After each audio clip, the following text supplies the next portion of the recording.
Swastiastu. Assalamualaikum warahmatullahi wabarakatuh. Salam sejahtera bagi kita semua. Salam budaya, salam kebajikan. Selamat pagi dan salam sejahtera bagi kita semua.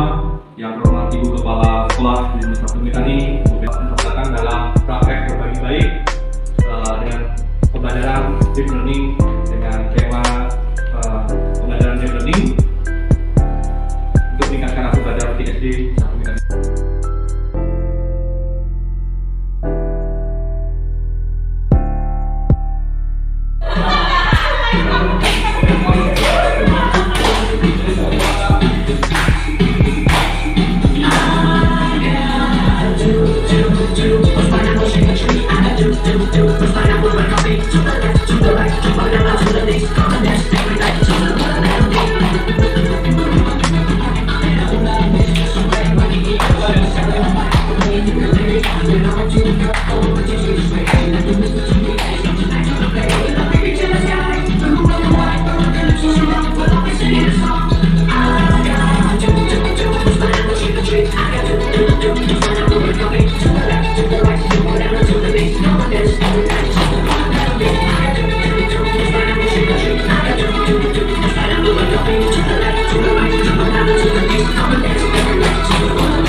Ini hal yang paling prinsip sekali dari pembelajaran mendalam yang harus kita terapkan dalam proses pembelajaran, di mana output dari semua ini diharapkan mencapai kepada dimensi profil lulusan, ya.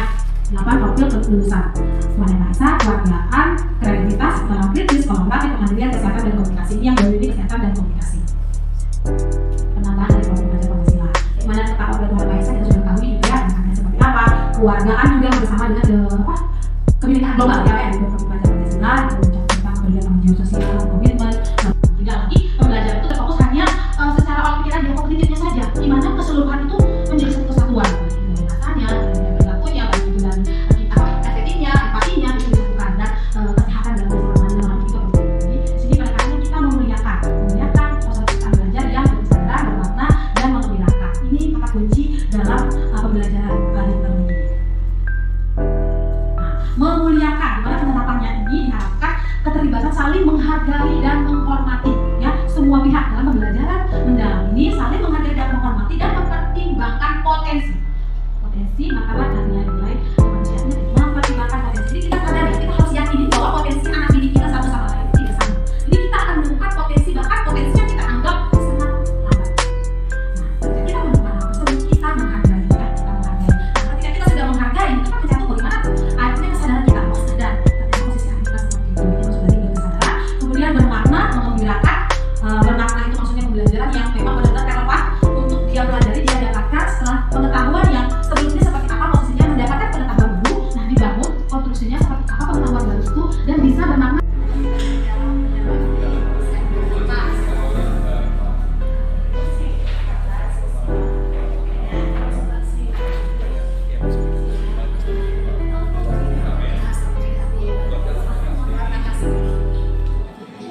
terbujakan dan telah dini. Betul ya? Dini betul itu adalah salah satu kami yang membawakan materi tentang pembelajaran IPA kelas 5 dan 6. Kami belajar pelajaran yang bisa digabungkan dan bisa dikelaskan. Yang materi energi terbarukan. Sama jadwalnya. Oke. Ini pertama kami identifikasikan permasalahan, yaitu permasalahan dari pembelajaran itu kami mengambil tujuan pembelajaran juga membangun kesadaran siswa tentang pentingnya energi terbarukan, di mana kami mengidentifikasikan masalah energi yang relevan dengan kehidupan siswa. Identifikasi masalah dan identifikasi materi pembelajaran. Selanjutnya kami dalam proses kegiatan pembelajaran kami pantik dengan pertanyaan-pertanyaan pantik berupa dari mana listrik itu berasal, apakah listrik itu selalu ada, dan apa saja sumber dari listrik alternatif. Seperti itu yang kami identifikasikan dari energi terbarukan. Selanjutnya silakan dibaca. Baik, terima kasih. Kemudian saya melanjutkan untuk yang bagian kedua, dimensi probabilitas. Jadi kita di sini memakai yang DPR 4 yaitu kreativitas, kemudian DPR 5 kolaborasi, DPR 8 komunikasi. Nah, capaian pembelajaran yang ingin dicapai di sini adalah siswa dapat bereksperimen dengan membuat model kincir angin. Nah, di sini langsung saya identifikasi masuk ke pemahaman. Dan kemudian siswa dapat menunjukkan sikap peduli lingkungan serta penghematan listrik. Nah, penghematan energi di sini langsung ke tahap aksi. Kemudian yang keempat, praktik pedagogis. Di sini kegiatan siswa aktif berkolaborasi dan berkolaborasi. Yang kelima, mitra pembelajaran. Di sini mitra pembelajaran yang digunakan adalah orang tua, tenaga profesional LSM, dan yang ahli dalam bidang peduli lingkungan. Lingkungan pembelajaran. Lingkungan pembelajaran di sini tentu saja ruang fisiknya kita model kelas, kemudian menjadi beberapa kelompok kecil dengan diberikan format permasalahan yang akan didiskusikan bersama kelompok kecilnya. Kemudian materi yang akan didiskusikan itu tentu saja tidak lain yang berkaitan dengan energi yang terbarukan. Kemudian di tahap berikutnya setelah siswa membuat kelompok kecil dan diskusi, siswa kembali membuat eksperimen yang sederhana tentang energi terbarukan. Misalnya kita di sini membuat kincir angin sederhana. Kemudian pada saat ketika sudah selesai membuat kincir angin, siswa kembali diajak untuk mempresentasikan hasil diskusi dan penyajian proyek. Yang keempat, berikutnya adalah siswa memberikan proses pembelajaran yaitu melalui AKBD maupun asesmen kehakiman siswa dalam proses. Dan asesmen seperti ini kita pakai dari penilaian hasil proyek, kemudian penilaian hasil proyek yang sudah dilakukan basis. Sekian pemaparan dari kelompok kami. Sederhana dalam bahasa yang kami bawakan, dalam bahasa yang kami atur dari pemahaman kami tentang pembelajaran yang penting. Contoh, pembelajaran ini ada yang merupakan tindakan, ada konsep memahami, konsep mengaplikasi, konsep refleksi, dan konsep pembelajaran yang bersederhana. Banyak yang bisa kami paparkan dari kelompok kecil. Baik, sekarang saya yang kelompok lain menanggapi dari hasil presentasi pemaparannya. Mungkin ada yang berbeda, ada yang perlu ditambahkan. Terima kasih Sofia. Dari hasil pelajaran kali ini, di sana perencanaan, ya. Kalau dari segi pelaksanaan, memahami yang ada memahami aplikasi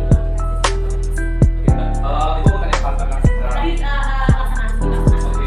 Oke, terima kasih sebelumnya untuk pelaksanaan. Kami membuat acara sistematisasi sangat singkat. Kami buat pembelajaran awal di bidang dulu. Dari awal kami awal dari besar dan makna. Kami memberikan pemantik berupa buku pembelajaran dengan kalam dan apa di mana proses interaksi antara siswa dan guru dari situ dalam proses persepsi. Selanjutnya kami juga menggunakan mengaitkan dengan pembelajaran kontekstual dan lingkungan dan itu kami menggunakan materi dengan apa yang ada di situ. Kami menggunakan persepsi pembelajaran di pembelajaran yang awal konsisten dan bermakna.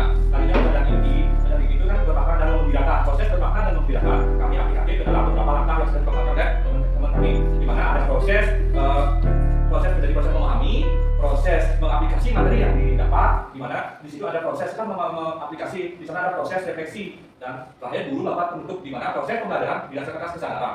Kegiatan inti ini sebenarnya sudah memahami itu siswa dibagi menjadi beberapa kelompok kecil. Tadi singkatnya siswa kami bilang dari kelompok kecil. Selanjutnya siswa diberikan masalah, mereka melakukan kegiatan berupa diskusi kelompok, diskusi singkat dari kelompok masing-masing, di mana terjadi proses pemahaman materi tentang energi terbarukan. Karena selanjutnya ada dari proses diskusi tersebut terjadi penilaian, yaitu kreativitas dan kolaborasi dan komunikasi. Proses penilaian dari ada DPR-nya sudah kelihatan di situ. Selanjutnya proses mempresentasikan, berarti mereka sudah bisa mengaplikasi dari adalah kolaborasi dan komunikasi. Kreativitas juga adalah norma, observasi, proses yang terjadi di proses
Bapak Ibu guru juga di sini mempunyai keunikan masing-masing dalam menyusun pembelajaran di kelasnya masing-masing karena saya percaya bahwa setiap guru itu mengetahui kemampuan peserta didiknya dalam menyerap pembelajaran. Jadi saya rasa dalam keseluruhan pembelajaran yang mendalam sudah bagus dan tentunya saya harap kedepannya dapat diterapkan di kelas masing-masing.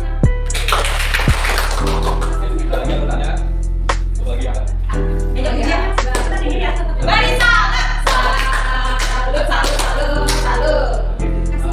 Terima kasih pemaparan kami dari Bapak Usul. Jika ada kesalahan yang kami ucapkan, kami inginkan berbuat mohon maaf. Semoga ke depan bisa menjadi lebih baik.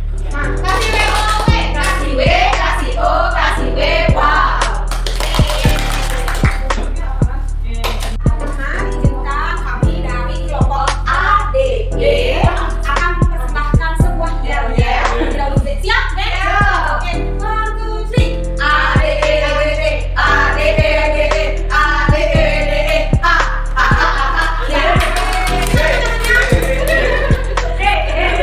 Baik, adapun implementasi pembelajaran mendalam yang akan kita paparkan di sini dari perencanaan. Jadi di sini kami melakukan identifikasi peserta didik di mana peserta didik memiliki pengetahuan dasar yang bervariasi. Itu hal pertama yang kita lakukan. Kemudian untuk materi pembelajaran kami mengambil di kelas bawah, bisa di kelas 1 atau di kelas 2 dengan penjumlahan 1 sampai 10. Kemudian defensi profil lulusan yang diambil di sini adalah penalaran kritis, kreatif, mandiri dan kolaborasi.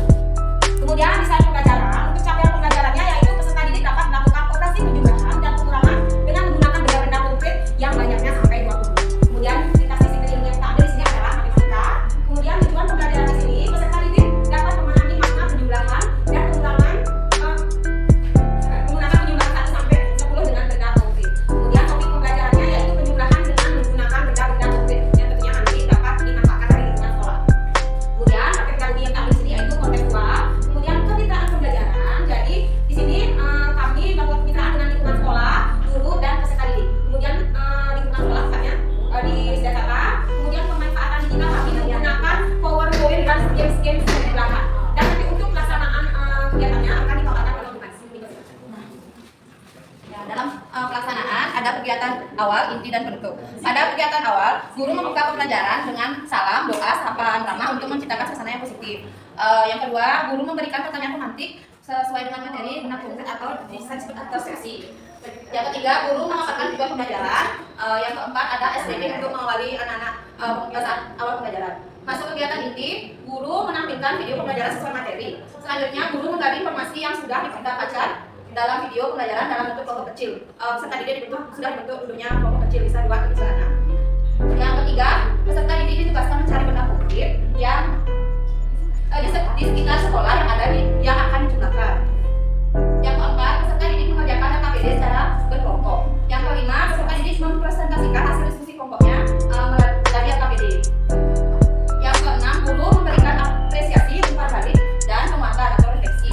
Yang terakhir, kegiatan penutup, guru dan peserta didik menyimpulkan pembelajaran, dilanjutkan dengan kuis individu, dan kegiatan yang ketiga, guru dan peserta didik merencanakan pembelajaran selanjutnya. Yang keempat, guru memuliakan peserta didik dengan menghargai pencapaian hari ini bisa berupa reward yang hari ini.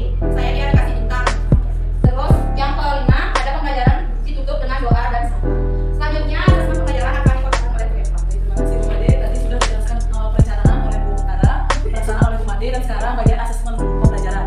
Jadi di sini kami menggunakan 3 asesmen of learning, for learning, dan as learning. Yang pertama, asesmen pada awal pembelajaran. Jadi asesmen yang kami gunakan adalah pertanyaan pemantik di awal pembelajaran. Yang kedua, asesmen pada proses pembelajaran. Jadi asesmen yang dilakukan itu saat pemberian KPD ke anak. Dan yang terakhir, asesmen pada akhir pembelajaran. Yang di pembelajaran nanti anak akan diberikan kuis dari dalam bentuk KPD ya, menggunakan digital. Jadi itu merupakan asesmen untuk individu. Oke, demikian presentasi dari kelompok kami. Jika ada masukan, Titik saran yang bangun kami kasih. Tepuk tangan.